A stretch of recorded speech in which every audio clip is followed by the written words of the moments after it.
Sunday, April the 6th, 2014. Everyone remembers where they were and what they thought the moment the Undertaker's WrestleMania undefeated streak ended. It was one collective holy fuck. What? Shock, surprise, is this actually happening? What did I miss?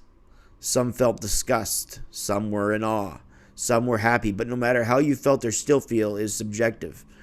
I want to talk about how I felt for a minute because I feel I didn't share the same emotions most of you did.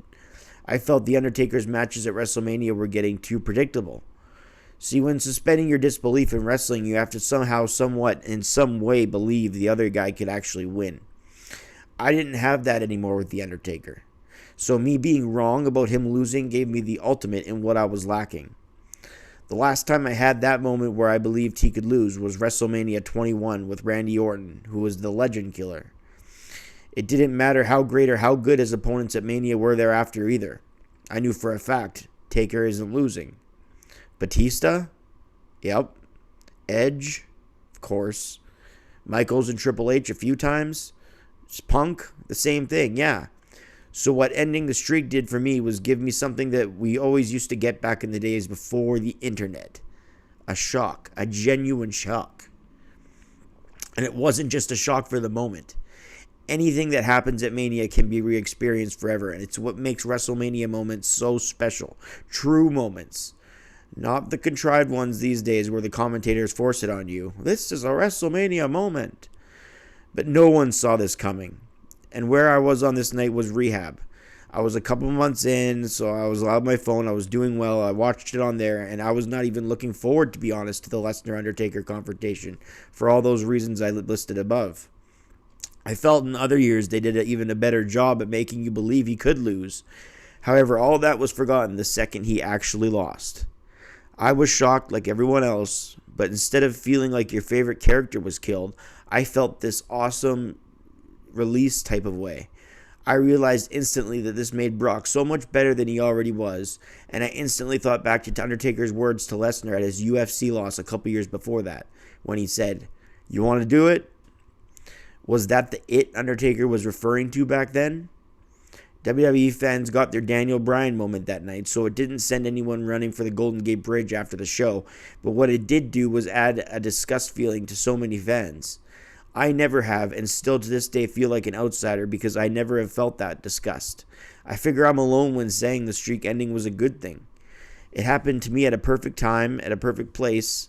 Undertaker's quality in the ring went from great to average at best right around this exact time. Also believability. Who else could have beaten the streak? Some say Cena. Please, Cena already has had years of holding back others down back in the day, and he's remembered as now today as the greatest of all time. I imagine a lot of resentment would be held towards him if he got the Undertaker streak too.